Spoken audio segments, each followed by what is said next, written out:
వి gold trusted gold buyers మీరు తాకట్టు పెట్టిన బంగారాన్ని విడిపించి ఈ రోజు ఉన్న మార్కెట్ ధరకు కొనబడను.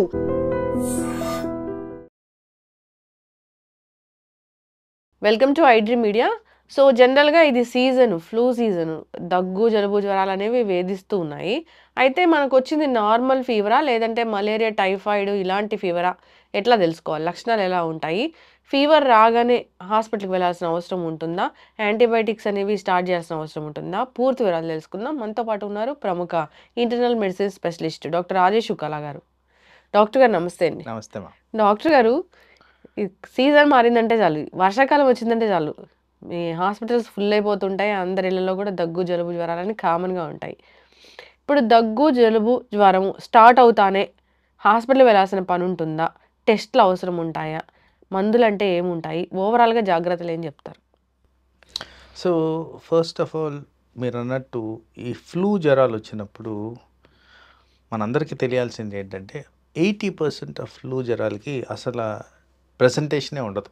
మైల్డ్గా ఒళ్ళు నొప్పులు, హెడేక్, ఒక రోజు ఉండి వెళ్ళిపోవడం ఇలా జరుగుతుంది. ఆ మిగతా 20%లోనే కాస్త కనపడతాయి. ఈ కనపడిన వాటిల్లో కూడా స్పాంటేనియస్గా రిజాల్వ్ అయ్యే తత్వం చాలామందికి ఉంటుంది. ఎవరికైతే ఇమ్యూనిటీ బాగుంటుందో, ఎవరికైతే హెల్త్ రిలేటెడ్ ఆస్పెక్ట్స్ అన్నీ క్లియర్గా ఉంటాయో వీళ్ళలో ఈజీగా రికవర్ అయిపోతారు వితౌట్ ఎనీ మెడిసిన్. మరి ఆ మిగతా వాళ్ళలో ఎవరైతే రిక్వైర్మెంట్ ఆఫ్ మెడిసిన్ ఉంటారో వీళ్ళల్లో జనరల్గా సపోర్టివ్ మెజర్స్ అంటే ప్రాపర్గా తినడం, ప్రాపర్గా జనరల్గా ఏంటంటే అబ్బా ఏం తినబుద్ధి వేయట్లేదు అని చెప్పి వదిలేస్తారు. కానీ ఇమ్యూనిటీ అంటే మన ఆహార పదార్థాల నుంచి వచ్చేది సబ్స్టెన్సెస్, విటమిన్స్ కానీ మినరల్స్ కానీ. సో ప్రాపర్గా తినడం అనేది ఇంపార్టెంట్. అవసరం వచ్చిన చోట పారాసెటమాల్ వేసుకోవడం, ఏదైనా మల్టీవైటమిన్ సబ్స్టిట్యూట్గా తీసుకోవడం, ఇలాంటివి చేస్తే అండ్ ప్రాపర్ రెస్ట్, ఇవన్నీ చేస్తే స్పాంటేనియస్గా బై 5 or 7 days తగ్గిపోద్ది. 5 to 7 days ఉంటుంది జనరల్ ఆస్పెక్ట్ అది. నా ఎవరికైతే ఇవన్నీ చేస్తున్నా కానీ ఇంప్రూవ్మెంట్ ఉండదు, constant fever, persistently high level అంటే మోర్ దెన్ 102, 103 మెయింటైన్ అవుతుంటే వాళ్ళు డాక్టర్ని సంప్రదించాల్సిన అవసరం అయితే ఉంటుంది. బట్ మీరు అడిగిన క్వశ్చన్లో యాంటీబయాటిక్స్ వాడాలనా అన్నారు. అసలు యాక్చువల్లీ వైరల్ ఇన్ఫెక్షన్స్లో యాంటీబయాటిక్స్కి రోల్ లేదండి. యాంటీబయాటిక్స్ ఎందుకు ఇస్తాము అంటే సపోర్టివ్గా సెకండరీ ఇన్ఫెక్షన్ రాకుండా. ఫర్ ఎగ్జాంపుల్ ఒక డయాబెటిక్ పర్సన్ ఉన్నారు, వాళ్ళ ఇమ్యూన్ సిస్టమ్ వీక్గా ఉంటుంది, వాళ్ళల్లో సెకండరీ ఇన్ఫెక్షన్ ప్రివెంట్ చేయడానికి. ఎందుకంటే ఈ వైరల్ ఇన్ఫెక్షన్ తాకినప్పుడు బాడీలో రోగనిరోధక శక్తి అనేది తగ్గిపోయి ఉంటుంది. ఆ టైంలో ఈజీగా సెకండరీ ఇన్ఫెక్షన్ వచ్చేదానికి ఛాన్స్ ఉంది. కాబట్టి ఆ ప్రివెంటివ్ ఆస్పెక్ట్స్ గురించి ఈ యాంటీబయాటిక్స్ ఇవ్వడం అనేది జరుగుతుంది. ఇన్ జనరల్ మనం హెల్దీ లైఫ్ స్టైల్ మెయింటైన్ చేస్తూ healthy diet and supportive medicines తీసుకుంటే most of the viral infections resolve అయిపోతాయి. ఇప్పుడు నార్మల్ ఫ్లూ జ్వరం అంటే మలేరియా, డెంగ్యూ ఇలాంటి టైఫాయిడ్ కాకపోతే ఒక 5 to 7 daysలో తగ్గిపోతుంది. మైల్డ్ ఫీవర్ ఉంటుంది. ఇంకా లక్షణాలు ఏముంటాయి? Body pains. సో మామూలుగా మనకు తెలిసినట్టే కాస్త ఒళ్ళు నొప్పులు, దురదలు, దగ్గు, జలుబు, తలనొప్పి, చేత కాకపోవడం, నీరసంగా అనిపించడము, బాగా కండరాలు పట్టేసినట్టు అనిపించడం, నిద్ర పట్టకుండా ఉండడం, ఆకలి వెయ్యకపోవడం, ఇలాంటివన్నీ సహజంగా కనిపించే ఈ వైరల్ ఇన్ఫెక్షన్ లక్షణాలు. అయితే డాక్టర్ గారు, ఫీవర్ వచ్చింది, ఫీవర్ తగ్గించుకోవడానికి టాబ్లెట్ వాడితే సరిపోతుంది నార్మల్ ఫ్లూ జ్వరంలో, అంతేనా? ఇప్పుడు బాగా ఫీవర్ ఉంది, ఎక్కువ అవుతూ ఉంది, అది ఏం ఫీవరో తెలుసుకోవాలి అనుకుంటే అప్పుడు డాక్టర్ని సంప్రదించిన తర్వాత టెస్ట్లు అనేవి అవసరం అవుతాయా? ఐడియల్గా అది చేయడం బెటర్. ఎందుకంటే ఫర్ ఎగ్జాంపుల్ ఇక్కడ కాంటెక్స్లోకి వైరల్ జ్వరం కిందే వచ్చేది డెంగీ జ్వరం. మరి డెంగీ జ్వరం వచ్చినప్పుడు కొన్ని మార్పులు అనేవి కనిపిస్తాయి. యూజువలీ 3rd, 4th day నుంచి స్టార్ట్ అవుతాయి. వాటిల్లో ర్యాష్ సహజంగా కనపడడం అనేది చాలా మటుకు డెంగ్యూ ఫీవర్. సో ఎక్కడ చూడాలి, ఎలా చూడాలి, ఎటువంటి ర్యాష్ అనేది డాక్టర్ని సంప్రదిస్తే కానీ మీకు అర్థం కావాలి. సో అలాంటి అంశాల్లో మనకి ఎక్కడన్నా ర్యాష్ లాంటిది కనిపించి జ్వరం బాగా విపరీతంగా ఉంది అంటే నా ఉద్దేశంలో డాక్టర్ని వెళ్ళి సంప్రదించుకొని వాళ్ళు చెప్పిన టెస్టులు చేసుకోవడం ఇంపార్టెంట్. ఎందుకు వాళ్ళు చెప్పిన టెస్టులు చేసుకోవాలి, ఎందుకు మనం చేసుకోకూడదు అనేది క్వశ్చన్ ఆటోమేటిక్గా వస్తుంది. అయితే ఇక్కడ కొద్దిగా సైన్స్ అనేది తెలియాలి. ఇప్పుడు డెంగీ జ్వరాల్లో 2-3 రకాల టెస్టులు ఉన్నాయి ఇది డెంగీని కనిపెట్టడానికి. దీంట్లో NS1 యాంటీజెన్ అనేది ఒక టెస్ట్. అదేంటంటే ఆల్మోస్ట్ డే 1 డే 2 నుంచే మనకి పాజిటివ్ వస్తుంది. చాలా మటుకు నేను క్లినిక్ ప్రాక్టీస్లో గమనించింది ఏంటంటే డెంగీ సీరాలజీ చేసుకొని వచ్చేస్తారు. అది ఎక్స్పెన్సివ్ టెస్ట్, డబ్బులు వేస్ట్.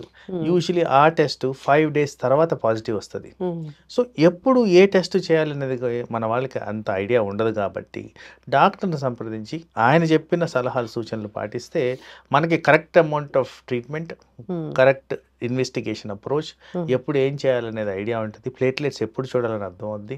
ఇవన్నీ ప్రాపర్గా జరుగుతాయి కాబట్టి మనకి కాంప్లికేషన్స్కి రాకుండా నివారించుకోవచ్చు. ఇప్పుడు మలేరియా కానీ టైఫాయిడ్ కానీ వస్తే లక్షణాలు ఎట్లా ఉంటాయి? సో ఇక్కడ మంచి క్వశ్చన్ అడిగారు మీరు. జనరల్గా వైరల్ జ్వరాల్లో ఏంటంటే కాన్స్టెంట్ ఫీవర్ ఉంటుంది. మీరు ఆ పారాసిటమాల్ వేసుకుంటారు, ఒక 4 గంటలు తగ్గుద్ది, మళ్ళీ వస్తుంది. సో 24 గంటలు ఈ ప్యాటర్న్ నడుస్తూనే ఉంటుంది. మీరు ట్యాబ్లెట్ వేసుకున్నప్పుడు కాస్త టైం తగ్గుద్ది, తర్వాత వస్తూనే ఉంటుంది. మలేరియా అండ్ టైఫాయిడ్ జ్వరాల్లో జనరల్గా లూజ్ మోషన్స్. సో పర్టికులర్గా టైఫాయిడ్ గురించి మాట్లాడినప్పుడు బయట ఏదో ఫుడ్ తిని ఉంటారు, particular non veg or chicken items టైప్లో. అది తీసుకున్న 4-5 daysకి ఇది స్టార్ట్ అవుతుంది. లూజ్ మోషన్స్ కామనెస్ట్ ప్రజెంటేషన్గా ఉంటుంది. ఫీవర్ విపరీతంగా హైగా ఉంటుంది. ఆ వచ్చే ఫీవర్ కూడా ఒక ప్యాటర్న్లో వస్తుంది. ఒక టైంకే రావడం, మళ్ళీ ఆ టైంకి వెళ్ళిపోవడం, తర్వాత నార్మల్ ఏముండదు. వైరల్ జ్వరాలు ఏంటంటే ఆ 4 గంటలు ఉంటుంది ట్యాబ్లెట్ వేసుకున్నంతసేపు.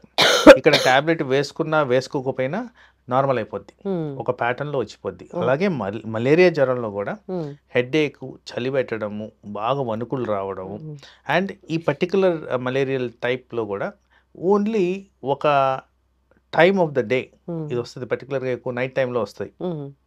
ఒకటి 24 hours వస్తుంది, ఇంకోటి 36 hours వస్తుంది, ప్యాటర్న్ బట్టి వస్తుంటాయి.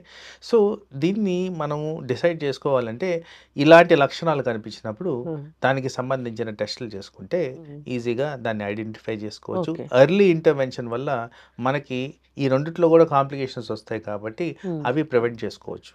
టైఫాయిడ్ చాలా ముదిరిపోతే ప్రాణాలకే ప్రమాదం. టైఫాయిడ్ సిగ్నిఫికెంట్గా బాడీని ఎఫెక్ట్ చేస్తుందండి. అలాగే మలేరియా కూడా ఏ అవయవం మీద అయినా ఎక్కువగా తీవ్రమైన ఒత్తిడి ఉండేదానికి ఛాన్స్ ఉంది కాబట్టి అదిలోనే అదుపులో ఉంచుకోవడం మంచిది. చాలా మంది కూడా డాక్టర్ గారు ఫీవర్ వచ్చింది అనగానే మెడికల్ షాప్కి వెళ్ళి యాంటీబయాటిక్స్ అవి తీసుకుంటూ ఉంటారు. ఒకవేళ ఈ టైఫాయిడ్, మలేరియా లాంటి ఫీవర్లు అయితే ఇప్పుడు టెస్ట్ చేసిన యాంటీబయాటిక్స్ వాడుంటే తెలియవు కదా, డిటెక్ట్ అవ్వవు కదా. కరెక్టే. ఇప్పుడు ఏమవుతుందంటే మేజర్ ఇష్యూ ఇక్కడ ఏంటంటే మన దేశంలో యాంటీబయాటిక్ రెసిస్టెన్స్ అనేది విపరీతంగా పెరిగిపోయింది. ఇష్టం వచ్చిన యాంటీబయాటిక్స్ వాడిన దానివల్ల దానికి రిజల్ట్ అనేది ప్రాపర్గా రాదు. ఎటువంటి యాంటీబయాటిక్ వాడితే ఈ టైఫాయిడ్ జ్వరాన్ని మనం నివారించుకోవచ్చు, ఎటువంటి మందులు వాడితే మలేరియాని నివారించుకోవచ్చు అనేది ఒక సైంటిఫిక్ అనాలిసిస్తో చూస్తే కానీ తప్ప వాటిని ఆపలేం. కాబట్టి అట్లాంటి పరిస్థితుల్లో ఎక్కడైతే టైఫాయిడ్, మలేరియా సస్పిషన్ ఉందో డాక్టర్ని సంప్రదించి వాళ్ళు చెప్పిన సలహాలు సూచనలు మెయింటైన్ చేస్తూ ఆ ఇన్వెస్టిగేషన్స్ చేసుకొని ఆ విధంగా మందులు వాడుకుంటే ఇది కాంప్లికేషన్స్కి దారి తీయకుండా కాపాడుకోవచ్చు. ఎందుకంటే పర్టికులర్గా మలేరియా గురించి మాట్లాడినప్పుడు ఎక్కడైతే కరెక్ట్గా అమౌంట్ ఆఫ్ మెడిసిన్ స్టార్ట్ కాదో బ్రెయిన్, కిడ్నీస్ మీద తీవ్రమైన ఒత్తిడి ఉంటుంది, మిగతా అవయాల మీద ఉంటుంది. వీటి వల్ల కాంప్లికేషన్స్ ఎక్కువగా ఉంటాయి. అందుకోసం కాస్త జాగ్రత్త వహించి వెళ్ళి డాక్టర్ని సంప్రదిస్తే బెటర్. ఎస్, ఎప్పుడైనా కానీ నార్మల్గా ఫ్లూ ఫీవర్ అయితే దాని లక్షణాలు నార్మల్గానే ఉంటాయి. ఇదే మలేరియా, టైఫాయిడ్ అయితే డిఫరెంట్గా ఉంటాయి. వాటిని బట్టి జాగ్రత్తగా మనము చూసుకోవాల్సి ఉంటుంది. డాక్టర్ చెప్పిన విధంగానే మందులు వాడుకుంటే సరిపోతుంది. అలా కాకుండా మనము ఓవర్ ద కౌంటర్ మెడిసిన్ తీసుకుంటే కనుక వాళ్ళకి డిటెక్ట్ చేయడానికి కష్టంగా ఉంటుంది. అసలు ఏం ఫీవర్ వచ్చిందో తెలుసుకోవడం కష్టంగా ఉంటుంది, ఇబ్బంది పడాల్సి వస్తుంది. అంటే ఇక్కడ ఓవర్ ద కౌంటర్ మీరు అన్నారు కాబట్టి దీని గురించి ఒక పాయింట్ రేజ్ చేయాలండి. అనవసరమైన మందులు వాడడమే కాకుండా అనవసరమైన కాంప్లికేషన్స్ తెచ్చుకోవడం జరుగుతుంది. చాలా మటుకు నేను గమనించింది ఏంటంటే ఒళ్ళు నొప్పులు ఉండడం సహజం ఈ అన్ని జ్వరాల్లో. ఈ ట్యాబ్లెట్లు ఏవైతే వాడుతున్నామో మనము ఈ నొప్పులకు సంబంధించిన ట్యాబ్లెట్లు వాటి కారణంగా లివర్ మీద, కిడ్నీ మీద, ప్లేట్లెట్ల మీద ఎఫెక్ట్ ఉంటుంది. వీటిలన్నిటికీ సంబంధించిన కాంప్లికేషన్స్ అవి. So over the counter medicines వాడుతున్నప్పుడు ఇలాంటివి ఆలోచన పెట్టుకొని మనం వాడాల్సిన అవసరం ఉంటుంది. పర్టికులర్గా మీకు ఓవర్ ద కౌంటర్లో ఈ antibiotics and pain killers misuse కాకుండా, మనకు హాని కాకుండా చేయాలంటే ఎక్స్పర్ట్ ఒపీనియన్ తీసుకోవడం అనేది డెఫినెట్లీ ప్రైమరీ థింగ్. అలా చేస్తే ఎక్కువగా కాంప్లికేషన్స్ రాకుండా మనం హాస్పిటలైజేషన్ కూడా కాకుండా కాపాడుకోవచ్చు. ఎస్. అంతేకాదు నీరసంగా ఉందని సెలైన్ పెట్టించుకుంటూ ఉంటారు డాక్టర్ని అడగకుండా. అది మంచిదేనా డాక్టర్ గారు?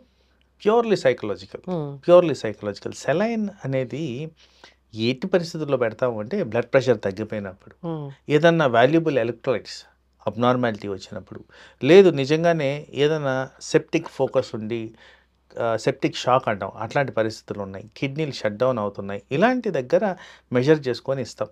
అలాంటివి నార్మల్గా జనరల్ పర్సన్ ఎక్కడైతే ఆహారం తీసుకునే పరిస్థితులు ఉంటాయో, ఎక్కడైతే లిక్విడ్ డైట్ తీసుకునే పరిస్థితులు ఉంటాయో దాంట్లో సెలైన్ పెట్టించుకున్న వల్ల పెద్ద ఉపయోగం అయితే ఉండదండి. ఓకే. ఫీవర్ వచ్చింది కదా అని అన్నం తినడం మానేయకూడదు, మంచి డైట్ 100% తినాలి. మంచి డైట్ అంటే ఈజీగా డైజెస్ట్ అయ్యే ఫుడ్ తీసుకుని సో నార్మల్గా జాగ్రత్తలు తీసుకుంటే సరిపోతుంది. ఇక్కడ ఏంటంటే ఫుడ్ ఈజ్ వన్ స్పెక్ట్రమ్. చాలామంది వాటర్ సరిగ్గా తాగరు. చాలామంది వాటర్ తాగాలి. వాటర్ తాగితే రక్త ప్రసరణ అనేది ప్రాపర్గా జరుగుతుంది. సర్క్యులేషన్ సరిగ్గా జరిగినప్పుడు అవయవాలు పనిచేయడం, పర్టికులర్గా ఇప్పుడు అవయవాల గురించి మాట్లాడుతున్నప్పుడు లివర్ అండ్ కిడ్నీ టాక్సిక్ సబ్స్టెన్సెస్ని బయటికి తీస్తాయి. ఈ ఇన్ఫెక్షన్స్ ద్వారా వచ్చేది కూడా టాక్సిన్సే. ఈ టాక్సిన్స్ని బయటికి పంపించే విధానంలో kidney plays a very important role. అది ఫిల్టరేషన్ పాయింట్ కాబట్టి ఆ ఫిల్టర్ పాయింట్ దగ్గర టాక్సిన్స్ అన్ని ఫిల్టర్ అయ్యి బయటికి వెళ్ళేదానికి ఆస్కారం ఉంది. అలాగే లివర్లో చాలా మటుకు ఈ ఇమ్యూనిటీ పుట్టించే విధంగా ఉంటాయి ప్రక్రియలు. ఆ ప్రక్రియలన్నీ ప్రాపర్గా జరగాలి. సో హైడ్రేషన్ ప్రాపర్గా ఉంటే ఇలాంటి ప్రక్రియలు జరుగుతాయి. ఇలాంటి ప్రక్రియలు జరగాలి అంటే డైట్ కూడా ప్రాపర్గా ఉండాలి. దానికి వచ్చే chemical compositions, electrolytes, energy levels ఇవన్నీ బెటర్గా ఉంటే త్వరగా రికవరీ అవ్వడం అనేది. చాలా మంది ఫీవర్ వచ్చింది కదా అని లంకడం పరమౌషధం అని అసలు ఫుడ్ మానేస్తూ ఉంటారు. అది కరెక్ట్ కాదు. సపోర్ట్ చేయాలి బాడీని. పర్టికులర్గా ఇక్కడ మీకు ఒక పాయింట్ చెప్పాలి. ఎనీ కైండ్ ఆఫ్ లివర్ ఇన్ఫెక్షన్స్లో జనరల్గా లివర్ మీద కాస్త ఒత్తిడి ఉంటుంది. So liver is the storage energy producing unit. So liver compromise అయిపోయింది కాబట్టి మనకి ఈజీగా ఎనర్జీ సబ్స్టెన్సెస్ తీసుకుంటే లివర్ మీద వర్క్ లోడ్ పడకుండా దానికి కాస్త రెస్ట్ ఇస్తూ బాడీకి కావాల్సిన ఎనర్జీ వచ్చినప్పుడు డెఫినెట్గా రికవరీ రేట్స్ ఇంప్రూవ్ అవుతాయి. ఎస్, చక్కగా చెప్పారు డాక్టర్ గారు. ఫీవర్ వచ్చినప్పుడు జాగ్రత్తలు అనేవి ఖచ్చితంగా తీసుకోవాలి. తగ్గట్లేదన్నప్పుడు డాక్టర్ని సంప్రదించాల్సిందే. సొంత మందులు పనికిరావు. యాంటీబయాటిక్స్ అస్సలు తీసుకోకూడదు. డాక్టర్ ప్రిస్క్రైబ్ చేయకుండా మంచి ఆహారం తీసుకోవాలి. ఈజీలీ డైజెస్ట్ అయ్యే ఫుడ్ తీసుకోవాలి. ఇంకొకటి అది స్పాంజ్ బాతింగ్ అంటారు కదా, సో అది కూడా చాలా ఇంపార్టెంటేనా? అంటే ఫీవర్ వచ్చినప్పుడు minimisation of usage of medicines.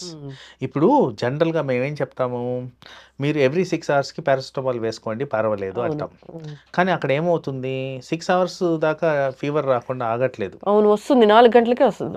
వచ్చినప్పుడు కోల్డ్ స్పాంజింగ్ చేసుకుంటే డ్రగ్ టాక్సిటీని ప్రివెంట్ చేసుకోవచ్చు. ఓవర్ డోసేజ్ కాకుండా మనం కాపాడుకోవచ్చు. స్పాంజ్ బాత్ అనేది ఫీవర్ని తగ్గిస్తుంది ఇలా చెప్తూ ఉంటారు డాక్టర్ గారు, అది మంచిదేనా? సో జనరల్గా నేను ఇదివరకు చెప్పినట్టు వైరల్ ఫీవర్స్లో కాన్స్టెంట్గా ఫీవర్ ఉంటుంది.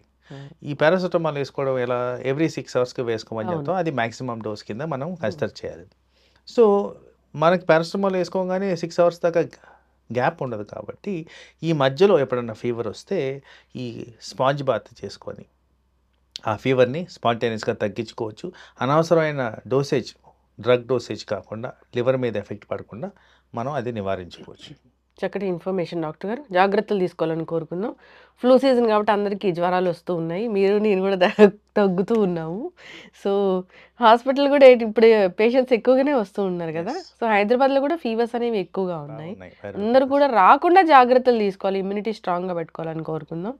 జాగ్రత్తలు తీసుకొని ఈ సీజన్ని హ్యాపీగా హెల్తీగా గడపాలని కోరుకుందాం. చక్కటి ఇన్ఫర్మేషన్ అండి, ధన్యవాదాలు. నమస్తే.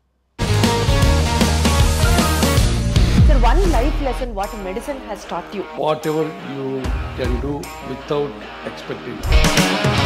బట్ ఐ రియలీ బిలీవ్ మన పాజిటివ్ యాటిట్యూడ్ ఉంటేనే మనం ఏదైనా సాధించగలం. గట్ని మనం కరెక్ట్గా డీల్ చేసినట్లయితే అది మనకి పాజిటివ్ హార్మోన్స్ని రిలీజ్ చేస్తుంది. షుగర్ వచ్చిన వాళ్ళ పరిస్థితి ఏంటి? పొట్ట దగ్గర పెరిగితే దాన్ని ఆండ్రాయిడ్ అంటారు, ఆండ్రాయిడ్ ఫోన్ కదా. అసలు థాట్స్ ఎందుకు వస్తాయి? బ్రెయిన్ డెడ్ అంటే దానికి ప్రపంచం అంతా కూడా కొన్ని నిర్దిష్టమైనటువంటి లక్షణాలు.